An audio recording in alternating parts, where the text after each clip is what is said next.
Part 3. The ritual begins. For 3 days and 3 nights, the representatives labored to prepare the Nexus of Echoes. The dwarven runesmiths carved intricate patterns into the crystalline formations, their hammers ringing out in rhythmic precision as they inscribed runes of binding and sealing. Each strike sent sparks of golden light cascading through the air, anchoring the ritual's foundation in the bedrock of reality itself. The high elves wove complex enchantments through the air, their hands tracing sigils that hung suspended like gossamer threads of pure magic. Archmage Thalendril directed the work with meticulous care, ensuring that each strand of power connected properly to the next, creating a vast web of arcane energy that pulsed with potential. The lizardmen contributed their celestial knowledge, the skink priests positioning astronomical instruments at precise locations around the Nexus. They chanted in their ancient tongue, calling upon the power of the stars and the will of the Old Ones. The Slan mage priest remained motionless at the center, his consciousness spanning multiple dimensions as he calculated the exact moment when the cosmic alignments would be most favorable. The wood elves planted sacred seeds at the cardinal points, coaxing them to grow with druidic magic until they became towering trees that served as living conduits for natural energy. Elara Moonwhisper walked the perimeter, communing with the spirits of the land, asking for their blessing and cooperation in the great work to come. The humans of Granshire erected their Magitech apparatus, great pylons of enchanted metal that hummed with power, designed to channel and amplify the magical energies. Lady Seraphine oversaw the installation personally, her engineers working tirelessly to integrate their technology with the more traditional magical methods of the other races. As the preparations neared completion, an unexpected visitor arrived at the Nexus. A lone figure emerged from the shimmering air, a lizard person, one of the rare hybrids born from the convergence itself. His scales displayed a mesmerizing pattern of colors, blending the robust build of the lizardmen with the sleeker features of the lizard folk. His name was and he carried with him a warning. "The portals sense what you attempt," Sisrith hissed, his voice carrying an urgency that commanded attention. "The abominations stir.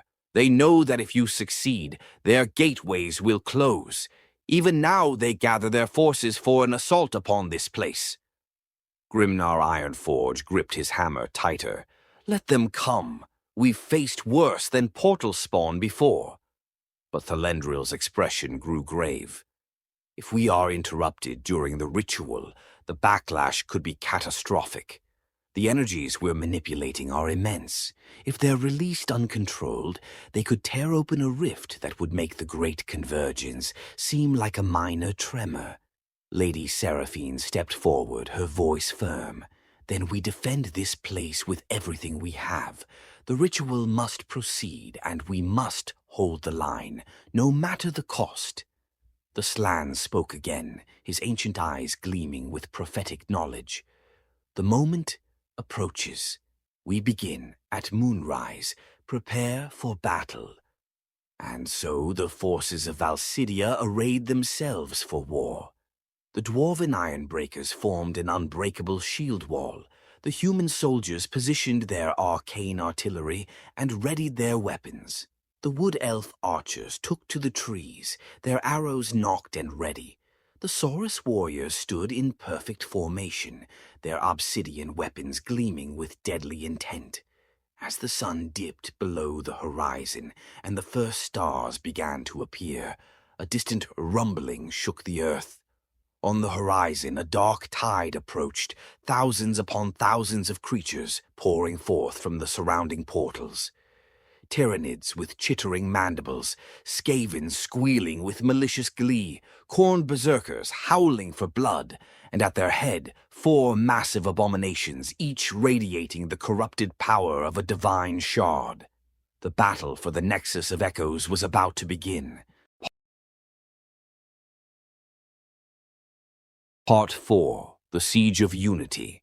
The first wave struck like a tsunami of flesh and fury. Tyrannid hormagaunts scuttled across the broken ground with terrifying speed, their scything talons gleaming in the moonlight. Behind them came the Skaven, a chittering mass of fur and rusted blades, their warpstone-powered weapons crackling with unstable energy. From the western approach, Khorne berserkers charged with mindless rage, their axes dripping with the blood of their own fallen comrades, trampled in their frenzy to reach the Nexus. "Hold the line!" roared Grimnar Ironforge, his voice cutting through the chaos like a thunderclap. The dwarven shield wall locked into place with the precision of a master-crafted mechanism. Gromril shields overlapped, creating an impenetrable barrier of enchanted metal. When the first Tyrannids crashed against them, the dwarves didn't budge an inch.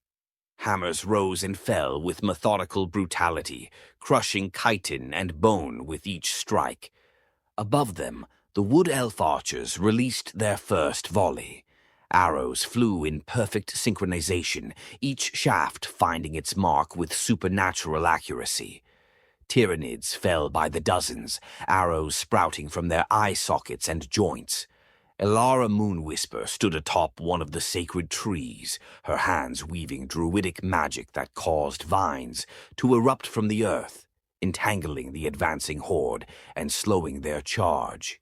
The human forces unleashed their technological might.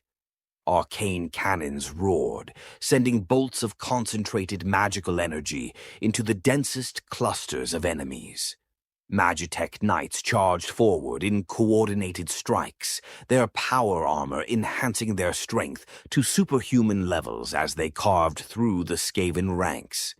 Lady Seraphine herself led a contingent of battle mages, their spells creating walls of fire and lightning that incinerated entire swaths of the enemy. The lizardmen fought with cold, calculated efficiency. The Saurus warriors moved as one organism, their formation never breaking, their obsidian weapons striking with lethal precision. Skink priests darted between the ranks, hurling celestial fire and calling down starlight that burned the corrupted flesh of their foes. The disciplines of the lizard men was absolute. They felt no fear, no hesitation, only the unwavering certainty of their purpose. At the center of the Nexus, the ritual had begun. Archmage Thelendril stood at the primary focal point, his staff raised high as he channeled immense streams of arcane power. The air around him crackled with energy, his silver hair standing on end as raw magic flowed through him. Around the perimeter, the other ritualists took their positions. Dwarf runesmiths at the northern point, wood elf druids at the eastern, human mages at the southern, and lizard men priests at the western. The Slan mage priest floated above them all, his consciousness expanded across multiple planes of existence simultaneously. He spoke in the ancient tongue of the Old Ones, words that predated mortal language, syllables that resonated with the fundamental structure of reality itself. The ritual circle began to glow, lines of power connecting each focal point in a complex geometric pattern. The energy built slowly, carefully, each race contributing their unique magical tradition to the whole.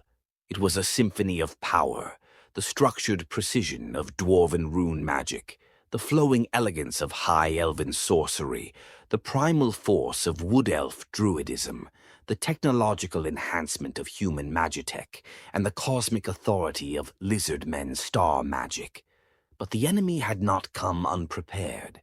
The four abominations finally revealed themselves, each a nightmarish fusion of multiple creatures, empowered by the divine shards they possessed. They towered over the battlefield, their very presence warping reality around them. The first abomination was a creature of flame and fury, its body a twisted amalgamation of dragon scales and demonic flesh wreathed in eternal fire. It roared, and the sound alone caused the ground to crack and split. The second was a thing of ice and despair, its crystalline form refracting light into maddening patterns, frost spreading from its every step, freezing the very air. The third was a mass of writhing tentacles and gnashing mouths, a horror born from the depths of the warp, its presence causing reality itself to bleed and distort. The fourth was a colossus of metal and bone, a fusion of tyrannid biohorror and corrupted machinery, its weapons grafted directly into its flesh, firing indiscriminately into the defenders. Sreeth, the lizard person, stood between the ritualists and the approaching abominations. His unique heritage allowed him to sense the flow of both primal instinct and cosmic order. He turned to the defenders and spoke with urgent clarity. The abominations must not reach the ritual circle. If even one of them disrupts the magic, the backlash will destroy us all. Lady Seraphine nodded grimly. Then we make our stand here, for Valsidia. The cry was taken up by all the defenders, each in their own tongue, but united in purpose. For the Kara's Angkor, bellowed the dwarves. For the greenwood, sang the wood elves. For the great plan, hissed the lizard men. For humanity, roared the soldiers of Granshire. And as the abominations advanced, the true battle began.